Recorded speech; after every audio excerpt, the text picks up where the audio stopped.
Philippe Cousinier, donc animateur. Alors l'énoncé a changé tout récemment, donc animateur réseau thème, puisqu'en fait, bon voilà, c'est récent. Au départ, on est 11 réseaux thématiques, et du coup, on parle maintenant d'un seul réseau. Un seul réseau qui s'intitule Réseau thème Transition agroécologique.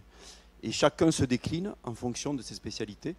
Donc moi, c'est agronomie éco-phyto, entre autres, donc au niveau national, hein, et également des DOM. Alors, ce que je voulais dire aussi dans les présentations, bon, on va avoir deux témoignages en fin de journée, donc Vincent Vertès et Luc Delacote, donc sur des projets d'EPL. Alors, je voulais juste signaler que bon, c'est l'EPL de Montpellier pour le coup et l'EPL de Carcassonne. Bon, moi, j'étais enseignant sur chacun de ces lycées pendant 6 ans, entre autres. Donc, du coup, je les connais bien. Voilà. Donc, je suis chargé de vous faire une petite introduction sur cette journée dont j'étais chargé de, disons, de la préparation par rapport aux différents intervenants. Alors, je vais juste être assez rapide hein, pour revenir sur quelques enjeux, pour faire le lien aussi entre les sols et la transition agroécologique dans une perspective un peu systémique. Revenir sur des questionnements et sur quelques ressources. Donc vous aurez accès à ce diaporama bien sûr. Hein. Et pour les ressources, j'ai été très très sobre compte tenu de la place des diapos. Donc pour les enjeux, bon, une question un petit peu systémique. Le fait d'organiser cette journée, c'est parti un peu d'un constat rapide hein, que les sols, finalement, on n'avait pas beaucoup de formation dans ce qu'on appelle le programme national de formation, et que d'autre part, la relation entre les sols, la matière organique, la biodiversité et la production en général ou les services étaient plus ou moins bien enseignés. Donc, pour le coup, on a souhaité développer notamment la question de la matière organique et de la biodiversité, donc qui vous sera présentée ce matin par trois personnes qui sont Isabelle Bertrand de l'INRA UMR Ecosol, hein, vous me corrigez si je me trompe, et ainsi que Claire Martsen, qui sont ici présentes, de Montpellier Supagro, donc du même UMR, et Aurélie Mété, qui ne nous a pas encore rejoint, qui nous présentera, elle, la question des pratiques en lien avec les sols, pratiques agricoles et services. D'autre part, la préoccupation pour nous animateurs, c'était de bien rattacher cette question des sols à la transition agroécologique. Alors, on a facilement cette entrée par les pratiques, hein, exemple couverture des sols, gestion de la fertilité, la question du travail du sol ou de la biodiversité cultivée, qui sont en général des angles d'approche connus dans les exploitations agricoles.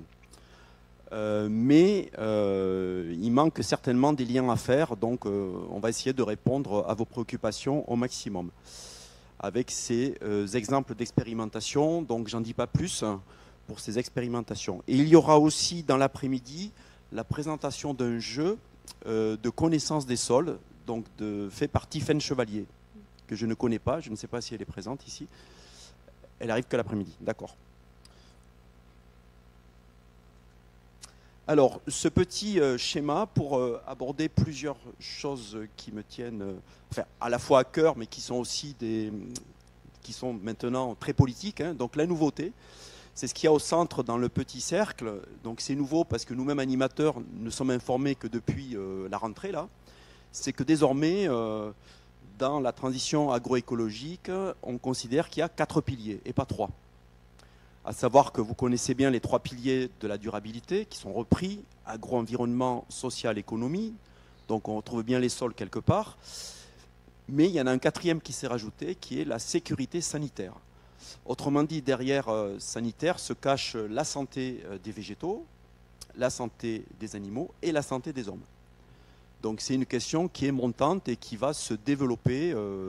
Donc pour le coup, je fais partie d'un chantier sur la question. Bon, moi-même, je représente le végétal avec plusieurs collègues qui sont sur l'animal. Donc voilà. Et enfin, autour de cette question de transition, Alors, c'est aussi une thématique que je suis, moi, à titre, dans un groupe de travail, c'est les systèmes alimentaires durables. Donc, on part des systèmes de production pour aller à la consommation alimentaire, et souvent, on oublie les sols, entre les deux, pour former un cycle. Donc, on voit bien que dans ce schéma très simple, très simplifié, la question des sols se pose par rapport aux déchets de la consommation, la récupération. Bon, on voit qu'il y a des projets dans les lycées sur ça, sur notamment le compostage, et puis les sols pour assurer à minima une production. Concernant les pratiques, bon, j'ai essayé de recenser quelques pratiques. Alors, il n'y a pas de typologie de ça, à mon sens. J'ai essayé d'adapter en fonction de ce qu'on observe, nous, alors plutôt dans les exploitations agricoles. Donc, il y a 190 exploitations agricoles qui représentent plus de 18 000 hectares. C'est la première ressource d'expérimentation en France. Donc je pense qu'on dépasse ce qui est fait à l'INRA en termes de surface. Bon, c'est souvent fait en partenariat aussi. Là-dedans, bon, il y a tout ce qui est autour du travail du sol pour le réduire ou l'adapter. Tout ce qui est de la réduction des intrants, donc qui impacte le sol, bien sûr. Il ne faut pas l'oublier. Tout ce qui est autour de la biodiversité, donc à la fois la biodiversité, on va dire, dans les sols, mais la biodiversité en termes génétiques qui va impacter les sols, ou la diversité en termes végétales qui va aussi impacter les sols par rapport à la couverture végétale. La ressource eau, la place de l'arbre, qui est une thématique extrêmement montante actuellement dans les lycées. Donc à peu près un lycée sur deux a un projet autour de l'arbre. Donc c'est considérable au niveau donc impact évidemment sur les sols. Les couvertures des sols, ça fait partie d'un des deux témoignages, on verra à Carcassonne notamment. Et la gestion de la fertilité des sols pour restaurer des sols épuisés ou les préserver. Donc j'en ai certainement oublié, elles ne sont pas précisées ici, mais ce sont des choses qui vont intervenir pour optimiser la production. Bien entendu, dans la transition agroécologique, on est bien dans une stratégie de produire, et on verra qu'on peut produire plus, en certaines conditions, tout en pratiquant de l'agroécologie. Alors les questionnements, donc c'est des questionnements, bon, c'est mes propres questionnements, mais c'est aussi ceux qui peuvent émerger de vous, à compléter si besoin. C'est voir quels sont les liens systémiques entre les sols, le climat, la biodiversité, les services et les cycles qui sont plus ou moins bien connus. Toutes les connaissances qu'on va aborder ce matin, donc autour de la matière organique, biodiversité et l'utilisation des sols, les pratiques agroécologiques donc dans les exploitations de nos EPL, le jeu, et puis en fin de parcours, je ne l'ai pas signalé, Jean-Jacques Gailleton, qui est inspecteur d'agronomie, nous parlera de la question des sols en lien avec l'enseignement, les enjeux qui se posent et comment c'est abordé dans les différents référentiels, plus d'autres questions qui soulèvera. Je vous ai mis quelques ressources. Bon, tout récemment, là, ça remonte à il y a 3 jours, donc on a reçu un mail donc de l'ADEME qui vient de sortir un document multimédia. Donc si vous allez sur ce lien, vous trouverez effectivement toute une liste d'articles intéressants autour des sols, de multiples domaines, avec 2 petites vidéos d'introduction qui ont été aussi fournies. Nous avons ensuite, je ne sais pas si vous savez ce que c'est les RMT, les réseaux mixtes technologiques. Donc il y en a 2 qui parlent des sols donc en France, Sols et territoires, fertilisation et environnement. Donc ils ont leur site et ils ont aussi des articles. On a le GIS Sol, groupement d'intérêt scientifique, qui a également son site avec des outils. Donc ce sont des ressources assez faciles d'accès.